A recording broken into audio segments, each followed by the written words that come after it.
ನಿಮ್ಮೆಲ್ಲರಿಗೂ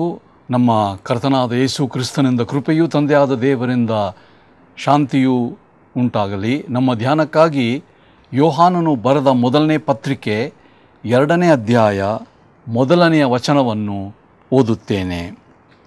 ನನ್ನ ಪ್ರಿಯರಾದ ಮಕ್ಕಳೇ, ನೀವು ಪಾಪ ಮಾಡದಂತೆ ಈ ಮಾತುಗಳನ್ನು ನಿಮಗೆ ಬರೆಯುತ್ತೇನೆ. ಯಾವನಾದರೂ ಪಾಪ ಮಾಡಿದರೆ ತಂದೆಯ ಬಳಿಯಲ್ಲಿ ನೀತಿವಂತನಾದ ಯೇಸು ಕ್ರಿಸ್ತನೆಂಬ ಸಹಾಯಕನು ನಮಗಿದ್ದಾನೆ ಎಂಬುದೇ. ಯೋಹಾನನ ಪ್ರೀತಿಯ ಆಸಕ್ತಿ, ಯೋಹಾನನ ಪ್ರೀತಿಯ ಕಾಳಜಿ ಈ ವಚನದಲ್ಲಿ ವ್ಯಕ್ತ ಆಗ್ತದೆ. The author's loving concern when he says my little children. ಇಲ್ಲಿ ಯೋಹಾನನು ನೆಟ್ಟನೆ, ನೇರವಾದ, ಸುತ್ತು ಬಳಸಿಲ್ಲದ ರೀತಿಯಲ್ಲಿ, ಅಂದರೆ ನಿಜವಾದಂಥ ಆಧ್ಯಾತ್ಮಿಕ ರೀತಿಯಲ್ಲಿ ಸಂಪರ್ಕಿಸಲು ಪ್ರಾರಂಭ ಮಾಡ್ತಾನೆ. ನನ್ನ ಪ್ರಿಯರಾದ ಮಕ್ಕಳೇ, ನೇರವಾದ ರೀತಿಯಲ್ಲಿ ಮಾತನಾಡ್ತಕ್ಕಂಥದ್ದು. ಮೊದಲನೇ ಅಧ್ಯಾಯದಲ್ಲಿ ನಾವು, ನಮ್ಮ, ನಮಗೆ ಎಂಬ ಬಹುವಚನ ನಾಮಪದಗಳನ್ನು ಉಪಯೋಗಿಸಿ 2ನೇ ಅಧ್ಯಾಯಕ್ಕೆ ಬರುವಾಗ ನನ್ನ ಎಂಬ ಏಕವಚನದ ನಾಮಪದವನ್ನು ಉಪಯೋಗಿಸ್ತಾನೆ. ಈ ಒಂದು ಪ್ರಾರಂಭ ಬಹಳ ಮುಖ್ಯ. ಯಾಕಂತಂದರೆ ಹಿಂದೆ ನಾವು ಎಂಬುದಾಗಿ ಹೇಳಿ ಈಗ ನಾನು ಎಂದು ಹೇಳುವುದು ಯಾಕೆ ಅಂತಂದರೆ, ಆತ್ಮೀಕತೆಯಲ್ಲಿ ಆತನು ನಮ್ಮ ಹತ್ತಿರ ಬರುವವನಾಗಿದ್ದಾನೆ. ಏಕವಚನದಲ್ಲಿ ನನ್ನ ಪ್ರಿಯ ಮಕ್ಕಳೇ ಎಂಬುದಾಗಿ ಹೇಳ್ತಾನೆ. ಇದು ಒಂದು ಪ್ರೀತಿಪೂರ್ವಕವಾದ ಭಾವನೆ. ಈ ಪ್ರೀತಿಪೂರ್ವಕವಾದ ಭಾವನೆ ಇಡೀ ಪತ್ರಿಕೆಯಲ್ಲಿ ವ್ಯಕ್ತ ಆಗ್ತದೆ. The author now turns to a direct and intimate kind of address. There is here sheer affection of the author when he says, my little children. This affectionate tenderness is evident throughout the epistle. In the first chapter, he uses plural pronouns. He says, we, us, for us, our, But when he comes to the second chapter, he begins with a singular pronoun.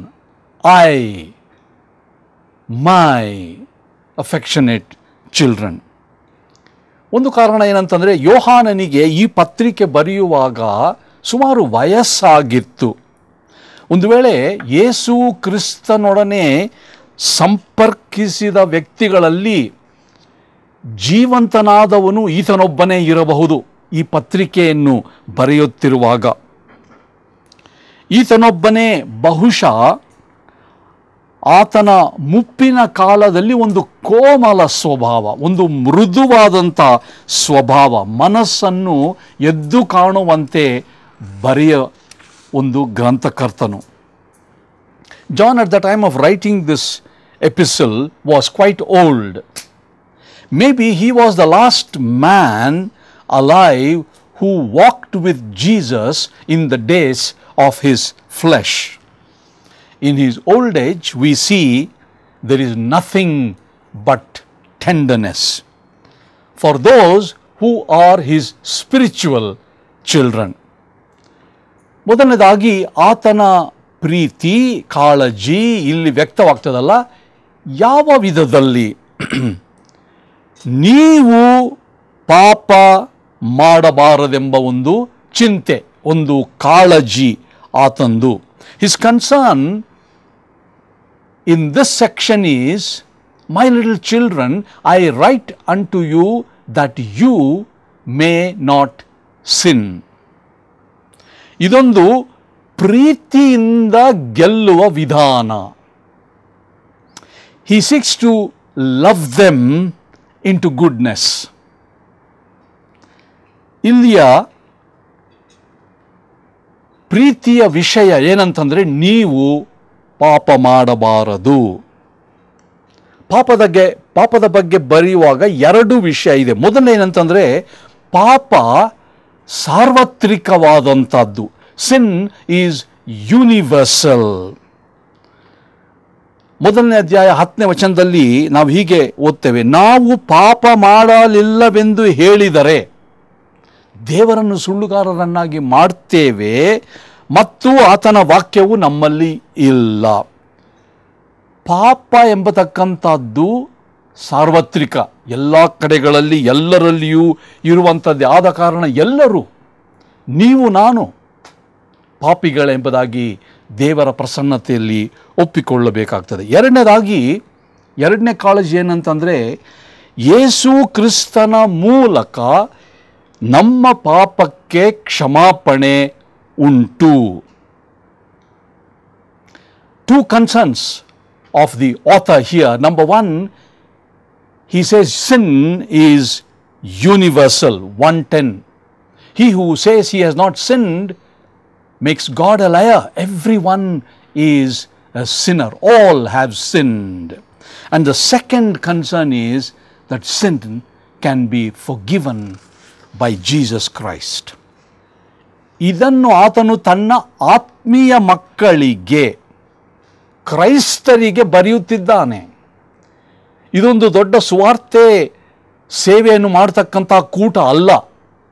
ಯೇಸು ಕ್ರಿಸ್ತನನ್ನು ನಂಬದವರಿಗೆ ಇದನ್ನು ಆತನು ಬರೆಯುತ್ತಿಲ್ಲ. ಬದಲಾಗಿ ನನ್ನ ಪ್ರಿಯರಾದ ಮಕ್ಕಳೇ, ಅಂದರೆ ವಿಶ್ವಾಸಿಗಳು, ಕ್ರೈಸ್ತರು, ಇವರಿಗೆ ಬರೆಯುತ್ತಿರುವುದನ್ನು ನಾವು ಮರೆಯಬಾರದು. ಇದು ನಿಮಗೆ ಮತ್ತು ನನಗೆ ಬರೆದಿರ್ತಕ್ಕಂಥ ಒಂದು ಪತ್ರಿಕೆಯಲ್ಲಿ ಇರುವ ಕಾಳಜಿ, ಆತನ ಚಿಂತೆ. ನೀವು ವಿಶ್ವಾಸಿಗಳಾಗಿದ್ದರೆ ಈ ಸಂದೇಶ ನಿಮಗೆ.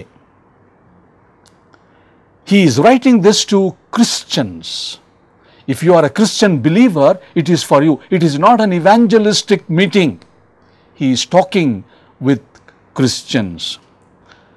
ಒಬ್ಬ ವಿಶ್ವಾಸಿ ಯಾರು? Who is a believer? ಒಬ್ಬ ವಿಶ್ವಾಸಿ ಯಾರಂತಂದರೆ, ಯೇಸುವಿನ ಮೂಲಕ ದೇವರನ್ನು ಅರಿತುಕೊಂಡು ದೇವರನ್ನು ವೈಯಕ್ತಿಕ ಜೀವನದಲ್ಲಿ ಅನುಭವಿಸಿ, ಆ ಅನುಭವ ವಿಧೇಯತೆಯಿಂದ ನಡೆಸಲ್ಪಡುವಂಥ ವ್ಯಕ್ತಿಯೇ ವಿಶ್ವಾಸಿ.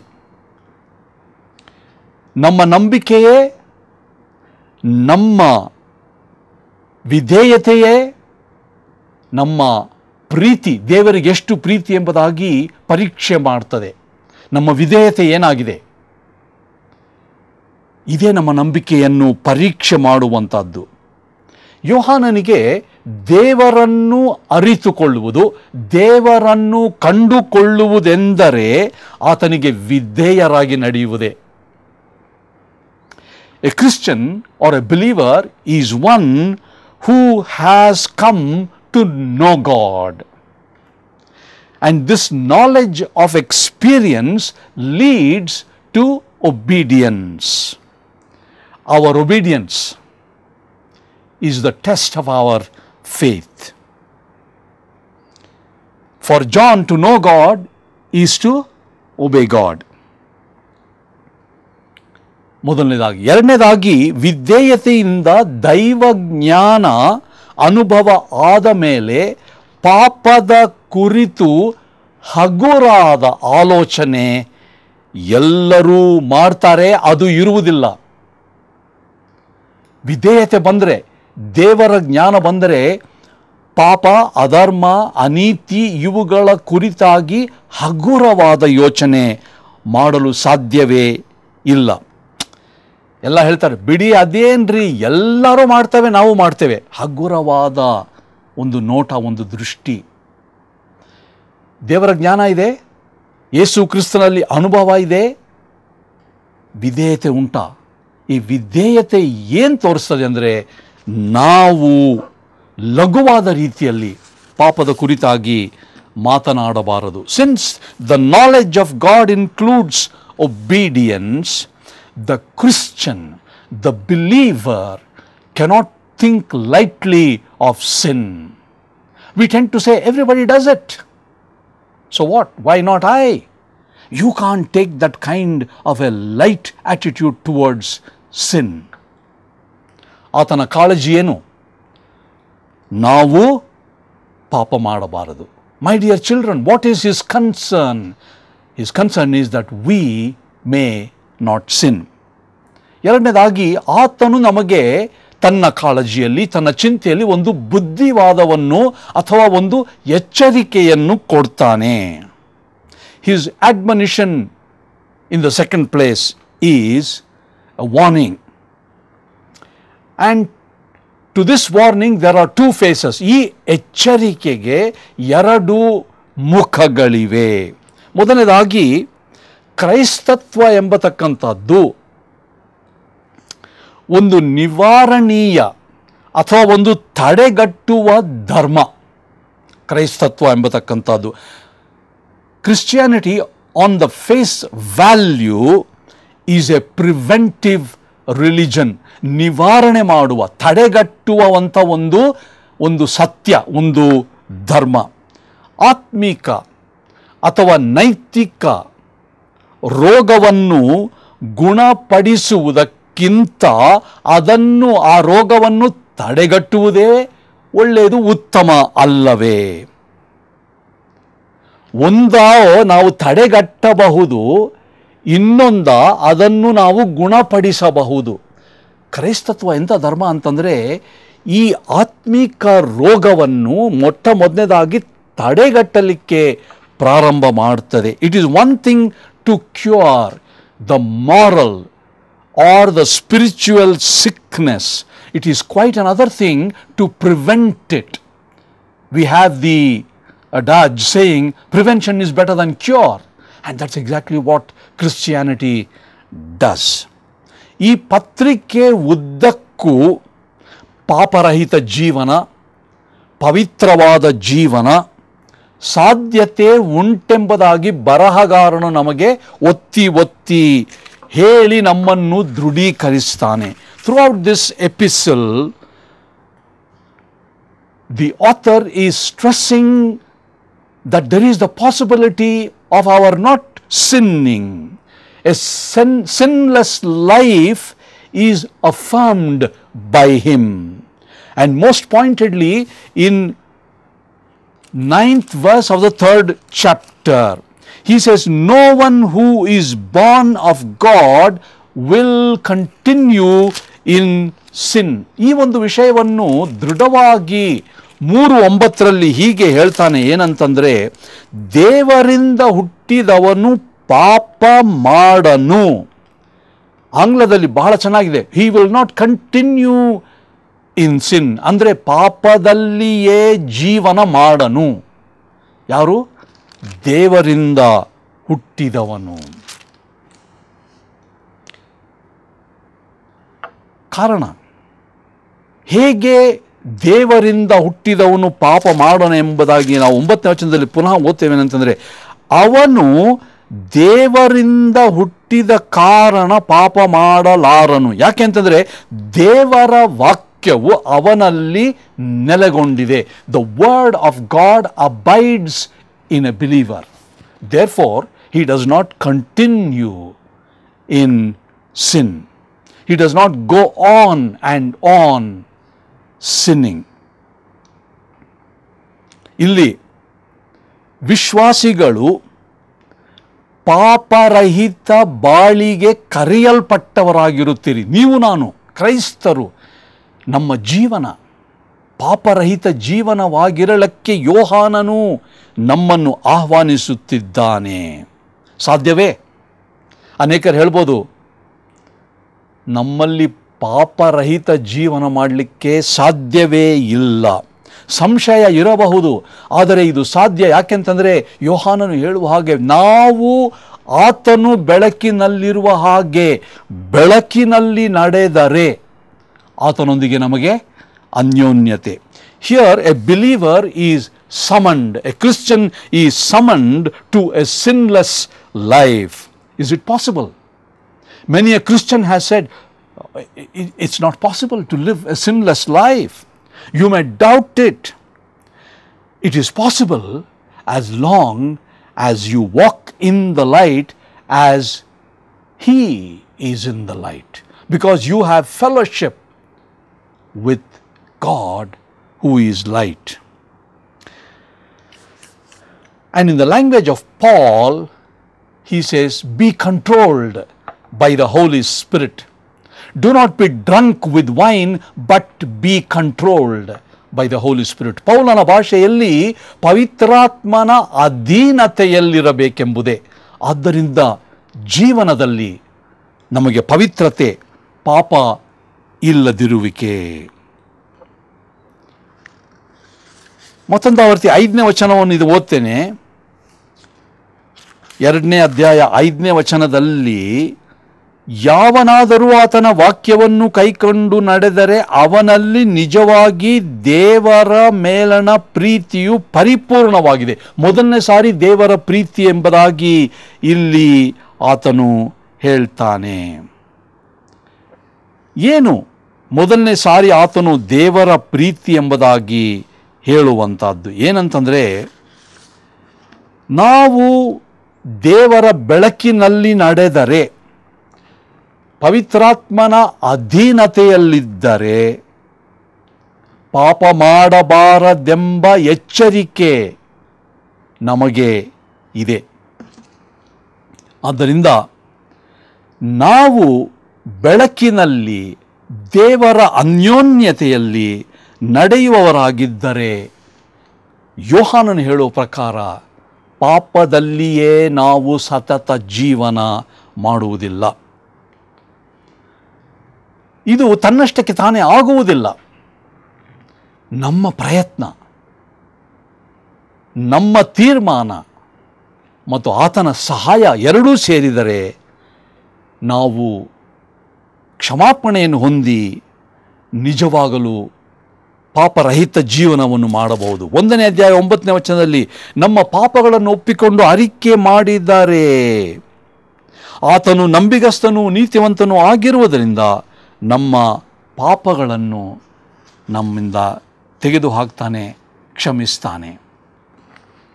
ಪಾಪರಹಿತ ಜೀವನ ಕಷ್ಟ ಎಂಬುದಾಗಿ ಅನೇಕರು ಚಿಂತೆಯಿಂದ, ಅನೇಕರು ತಮ್ಮ ಜೀವನದಲ್ಲಿ ಸಂತೃಪ್ತಿ ಸಮಾಧಾನ ಇಲ್ಲದೆ ನಡೆಯುತ್ತಿದ್ದಾರೆ. ಯೋಹಾನನ ಕಾಳಜಿ ಏನು? ನನ್ನ ಪ್ರಿಯರಾದ ಮಕ್ಕಳೇ, ಕ್ರೈಸ್ತರೇ, ವಿಶ್ವಾಸಿಗಳೇ, ನೀವು ಪಾಪ ಮಾಡದಂತೆ ಈ ಮಾತುಗಳನ್ನು ನಾನು ಬರೆದಿದ್ದೇನೆಂಬುದಾಗಿ ಹೇಳ್ತಾನೆ. ಇಂದು ನಿಮಗಿರ್ತಕ್ಕಂಥ ಒಂದು ಉತ್ತೇಜನ ಏನಂತಂದರೆ, ಯಾವನಾದರೂ ಪಾಪ ಮಾಡಿದರೆ, ನಾವು ಒಪ್ಪಿಕೊಂಡು ಅರಿಕೆ ಮಾಡಿದರೆ, ಯೇಸು ಕ್ರಿಸ್ತನು ಅದನ್ನು ಖಂಡಿತ ಕ್ಷಮಿಸಿ ನಮ್ಮನ್ನು ಪುನಃ ಆತನ ಅನ್ಯೋನ್ಯತೆಯಲ್ಲಿ ನಡೆಯುವಂತೆ ಮಾಡ್ತಾನೆ. ಆದ್ದರಿಂದ ಈ ವಾಕ್ಯವನ್ನು ಕೇಳುವ ವಿಶ್ವಾಸಿಗಳೇ, ಕ್ರೈಸ್ತರೇ, ನಿಮ್ಮ ಜೀವನದಲ್ಲಿ ಪಾಪ ಎಂಬತಕ್ಕಂಥ ಕೊಳೆ ಇದ್ದರೆ, ಆ ಕಲ್ಮಶ ಇದ್ದರೆ, ಬನ್ನಿ ಯೇಸು ಕ್ರಿಸ್ತನ ಬಳಿಗೆ. ಆತನು ಕ್ಷಮಿಸ್ತಾನೆ, ಆತನು ನಮ್ಮನ್ನು ಹೊಸಬರನ್ನಾಗಿ ಮಾಡ್ತಾನೆ. ದೇವರು ಇಂಥ ಒಂದು ಉತ್ಕೃಷ್ಟವಾದ ಜೀವನ, ಸಂತೃಪ್ತಿಯ ಜೀವನ, ಸಮಾಧಾನದ ಜೀವನದಲ್ಲಿ ನಿಮ್ಮನ್ನು ನನ್ನನ್ನು ನಡೆಸುವಂತೆ ನೀವು ಯೇಸು ಕ್ರಿಸ್ತನ ಬಳಿಗೆ ಬಂದರೆ, ಯೋಹಾನನು ಹೇಳಿದಂತೆ ನಿಮಗೆ ಪಾಪದ ಕ್ಷಮಾಪಣೆ ಮತ್ತು ದೇವರಲ್ಲಿ ಉಂಟಾಗುವಂಥ ಪ್ರೀತಿ ಅನ್ಯೋನ್ಯತೆಯ ನಡೆ ಲಭ್ಯವಾಗ್ತದೆ. ಪ್ರಾರ್ಥನೆ ಮಾಡೋಣ. ಯೋಹಾನನ ಮೂಲಕ ನಮಗೆ ನಾವು ನಿನ್ನ ಮಕ್ಕಳೆಂಬುದಾಗಿ ಆತನ ಕಾಳಜಿಯನ್ನು ಪ್ರತ್ಯಕ್ಷವಾಗಿ ತಿಳಿಸಿಕೊಟ್ಟಿದ್ದಿ ಸ್ವಾಮಿ. ನಿನ್ನ ಮಕ್ಕಳಾದರೂ ನಾವು ದಾರಿ ತಪ್ಪಿ ನಡೆಯುವವರಾಗಿದ್ದೇವೆ. ಎಲ್ಲರೂ ದೇವರ ಮಹಿಮೆಯನ್ನು ಕಳಕೊಂಡು ಪಾಪದ ಜೀವನದಲ್ಲಿ ಜೀವಿಸುತ್ತಿರುವ ಚಿತ್ರವನ್ನು ನಾವು ನಮ್ಮಲ್ಲಿಯೇ ಕಂಡಿದ್ದೇವೆ. ಮತ್ತು ಯೋಹಾನನು ಹೇಳುವ ಹಾಗೆ, ಯಾವನಾದರೂ ಪಾಪ ಮಾಡಿದರೆ ನಮಗೆ ನೀತಿವಂತನು, ನಂಬಿಗಸ್ತನಾದ ಒಬ್ಬ ಯಾಜಕನು, ಸಹಾಯಕನಿದ್ದಾನೆ, ಆತನು ನಮ್ಮನ್ನು ಸಕಲ ಪಾಪದಿಂದ ತೊಳೆಯುತ್ತಾನೆಂಬ ಈ ಒಂದು ಆಶ್ವಾಸನೆಗಾಗಿ ನಾವು ನಿನ್ನನ್ನು ಸ್ತೋತ್ರ ಮಾಡಿ, ನಮ್ಮಲ್ಲಿ ನಿನ್ನ ಪರಿಶುದ್ಧತೆ ಬರಬೇಕೆಂಬುದಾಗಿ, ನಮ್ಮಲ್ಲಿ ಪವಿತ್ರಾತ್ಮನ ಹತೋಟಿ ಬರಬೇಕೆಂಬುದಾಗಿ ಬೇಡಿಕೊಳ್ಳುತ್ತೇವೆ. ನಮ್ಮ ಜೀವನವನ್ನು ಪರಿಶುದ್ಧಪಡಿಸಿ ನಮಗೆ ಪಾಪರಹಿತವಾದಂಥ ಜೀವನವನ್ನು ನೀನು ದಯಪಾಲಿಸಬೇಕೆಂದು ಯೇಸು ಕ್ರಿಸ್ತನ ಹೆಸರಿನಲ್ಲಿ ಅತಿ ವಿನಯದಿಂದ ಬೇಡಿಕೊಳ್ಳುತ್ತೇವೆ ತಂದೆಯೇ. ಆಮೆನ್.